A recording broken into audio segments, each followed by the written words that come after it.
शिल्पी घर के काम से फ्री होती तो बोर होती, जिसके बाद उसने घर में ही दुकान खोलने की सोची। अरे ये इतने सारे कपड़े, अरे बहू क्या करेगी इनका? माँ जी, मैं घर में बोर होती हूँ तो सोचा सामने के कमरे में कपड़ों की दुकान खोल लूं। घर का काम भी हो जाएगा और 4 पैसों की कमाई भी। अरे वाह वाह, ये तो बहुत ही अच्छी बात है। मैं भी तेरी मदद कर दिया करूँगी।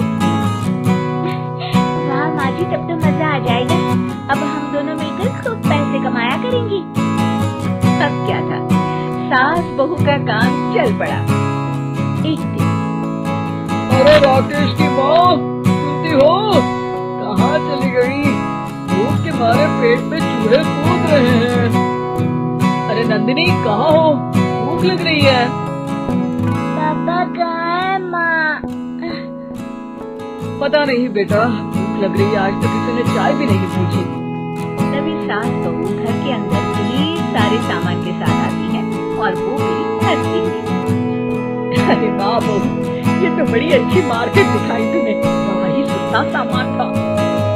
हाँ माँ जी, और ये सामान हम डबल पैसों में बेचेंगे, मजा आ जाएगा। अरे बहू, भूख लग रही है, कुछ खाने को दे दे। माँ क्या बात है, आज किसी ने पापा को चाय भी नहीं दी? अरे बेटा, अब 40 साल में तेरे पापा ने क्या चाय बनाना भी नहीं सीखा? अरे बेटा रहने दे अब इस बहस को। तुम लोगों ने वैसे बनाया क्या है? बहू परेशान हो जाती है और सास को अकेले में लेकर जाती है। माँ जी, आज तो हम लोगों ने खाना ही नहीं बनाया। अरे बेटा, बाहर के छोले भटूरों से पेट इतना भर गया कि याद ही नहीं रहा कि घर में ये लोग भी हैं खाना खाने के लिए। अब क्या किया जाए? तभी घर में एक महिला आती है। जी वो सुना है आप लोगों के यहाँ साड़ी बिकती है, जरा दिखाएंगे क्या? हाँ हाँ क्यों नहीं। माँ जी, आप इन्हें साड़ी दिखाइए, मैं तब तक पिताजी और इनके लिए खाने का इंतजाम करती हूँ। सास उस औरत को लेकर सामने वाले कमरे में चली जाती है जहाँ उन लोगों ने दुकान खोली थी। वहीं बहू भी किचन में चली जाती है। अब इतनी जल्दी क्या बनाऊँ? पापा जी तो खाने के लिए भी बैठ गए हैं। आइडिया, मैं खाना बाहर से ही ऑर्डर कर देती हूँ। थोड़ी देर में खाना आ जाता है और बहू टेबल पर खाना लगा देती है। हे भगवान, कितनी कड़वी दाल बनाई है बेटा।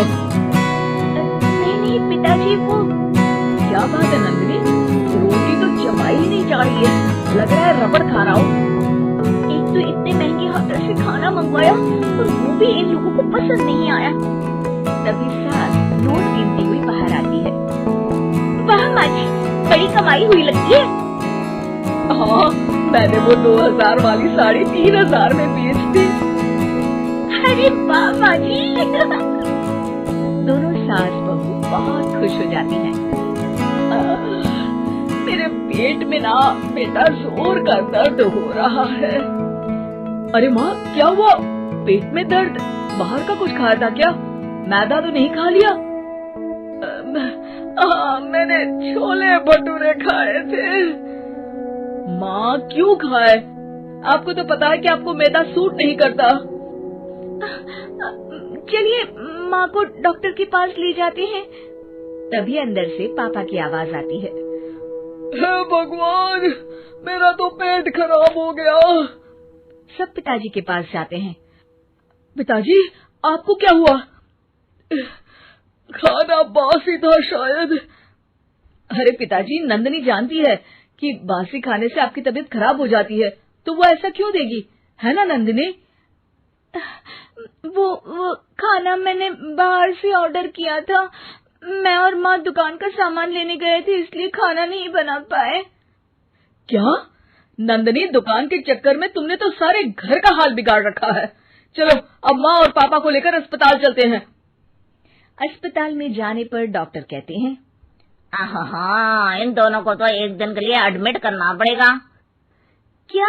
क्यों? पेट ही तो खराब है ना। हाँ तो घर ले जाइए ना, अगर लग रहा है कि कोई बड़ी बात नहीं है और हम सिर्फ पैसा कमाने के लिए इन लोगों को एडमिट कर रहे हैं। नर्स, जरा इन लोगों को बिल तो दे देना।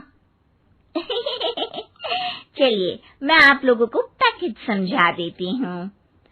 जब बहू के हाथ में बिल आता है, हे भगवान, 60,000 रुपए! इतना तो मैंने कमाया भी ना था। अब समझ गई कि कमाई के चक्कर में घर के लोगों की सेहत के साथ मैं खिलवाड़ कर रही थी।